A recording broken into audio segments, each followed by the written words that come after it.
بے شک ہم نے دوزخ کے لیے بہت سارے جن اور انسان پیدا کیے ہیں، وہ دل تو رکھتے ہیں مگر سمجھ نہیں ہے، دل ہے پر سمجھ نہیں ہے، آنکھیں ہیں پر دیکھتے نہیں ہیں، کان ہیں مگر سنتے نہیں ہیں، وہ ان کی مثال ایسے ہے جیسے جانور ہیں، چوپائے ہیں، بل ہم اضل، بلکہ چوپایوں سے بھی بدتر ہے۔ میرے بھائیوں،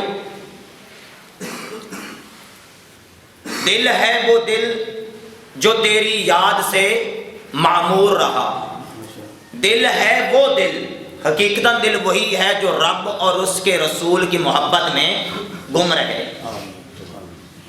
دل ہے وہ دل جو تیری یاد سے معمور رہا، سر ہے وہ سر جو تیرے قدموں پر قربان ہو گیا۔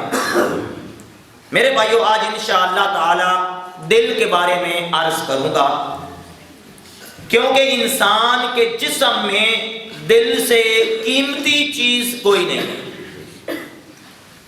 صوفیاء اولیاء کرام فرماتے ہیں دل کی بھی آنکھیں ہوتی ہیں جس سے وہ دیکھتے ہیں، دل کے بھی کان ہوتے ہیں جن سے وہ سنتے ہیں،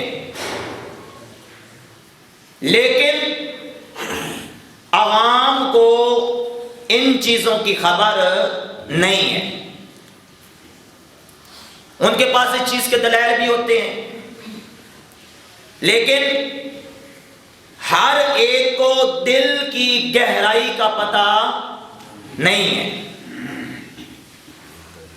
دیکھنے کو یہ جو دل ہے ایک گوشت کا چھوٹا سا ٹکڑا ہے، دیکھنے میں گوشت کا چھوٹا سا ٹکڑا ہے، لیکن دل کی عظمت، دل کی شان کا اندازہ آپ اس بات سے لگا سکتے ہیں کہ صوفیاء کرام کی کتابوں میں، تصوف کی کتابوں میں ایک حدیث قدسی ملتی ہے جس میں اللہ رب العالمین ارشاد فرماتا ہے لا یسعا، دیکھنا چاہیے، یہ میرے رب کا بسیرا ہے۔ سبحان اللہ، سبحان اللہ۔ یہ دل پھینکنے کی چیز نہیں ہے، یہ دل میرے رب کا بسیرا بارگاہ خدا بندی میں مقبول ہو گیا۔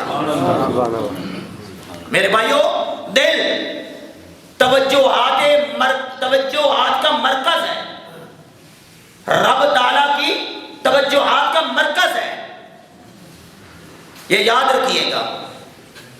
نبی پاک صلی اللہ تعالیٰ علیہ وسلم نے ارشاد فرمایا انسان کے جسم میں ایک گوشت کا ٹکڑا ہے، جب تک وہ درست رہے گا پورا جسم درست ہے، جس کا وہ دل درست ہے پورا جسم درست ہے، اور جس کا وہ دل خراب ہو جاتا ہے اس کا سارا جسم ہی خراب ہو جاتا ہے۔ میرے بھائیو، اپنے دل کو ستھرا کریں، اپنے دل کو پاک کریں، پاک ہونے تے پاک ملے، بن پاکوں پاک نہیں ملتا، پاک ہونے تے پاک ملے، بن پاکوں پاک نہیں ملتا، سارے جسم دے دھواں نالوں تو دھولے ٹکڑا دل دا۔ پورے جسم کو ہم دھوتے ہیں، بیوٹی پارلر پہ بھی جاتے ہیں، ادھر سے میک اپ کرا، ادھر سے فیشن کر، ادھر جاتے ہیں، کوئی کچھ کرا رہا ہے، کوئی کچھ کرا رہا ہے، ساری تیاری ہوتی ہے، مہنگے سے مہنگا صابن لیتے ہیں، مہنگے سے مہنگا پرفیومز لیتے ہیں، مہنگے سے مہنگا کپڑا لیتے ہیں، کیوں؟ میرا جسم پیارا لگے۔ میں یہ نہیں کہتا صفائی نہ کریں، صفائی نصف ایمان ہے، لیکن اس جسم کی صفائی سے پہلے اپنے دل کی صفائی کر لیں۔ اگر آپ کے دل کی صفائی نہیں ہے تو آپ کے جسم کی صفائی کا آپ کو کوئی فائدہ نہیں ہے، یہ یاد رکھیے گا۔ ابو جہل ساری عمر اپنے ظاہر کو اور باہر کو دھوتا رہا، دل کی صفائی کی طرف توجہ نہ کی، وہ لعنتی بن گیا، اور بلال حبشی نے اپنے دل کو دھو لیا، جنت کی سیر کا حقدار بن گیا۔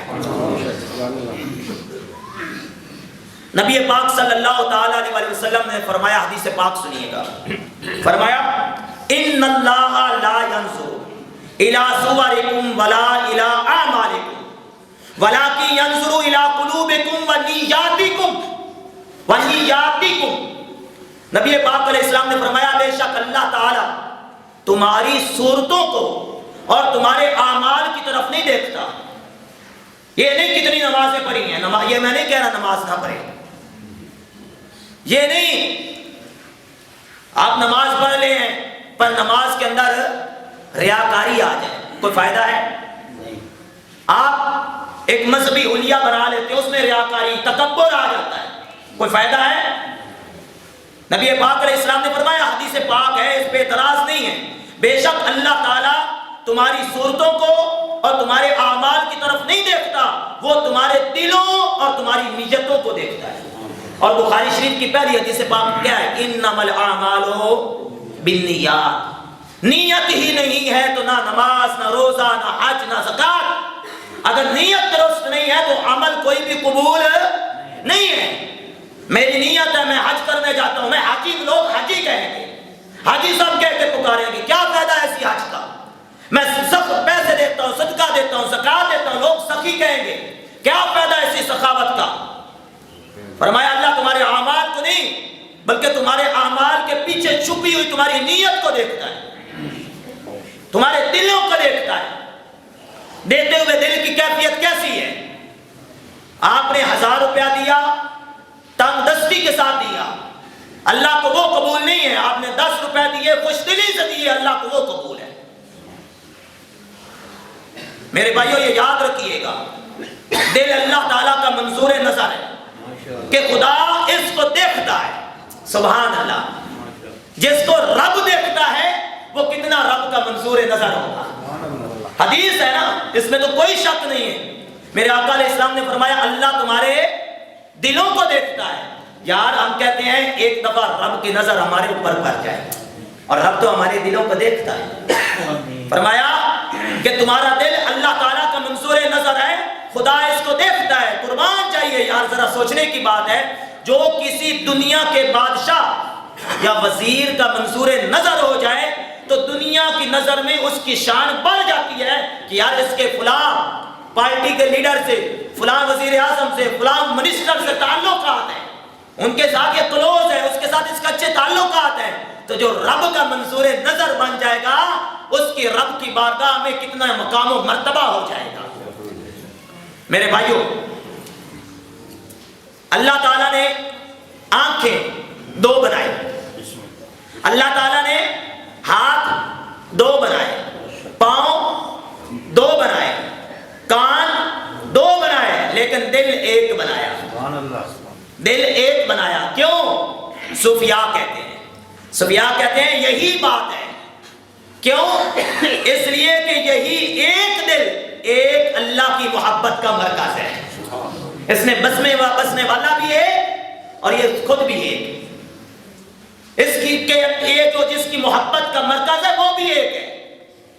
چونکہ اس کا مرکز محبت بھی یکتا ہے، اس لیے اس میں بھی شان یکتائی کو رکھ دیا گیا ہے۔ ہم دنیا والوں سے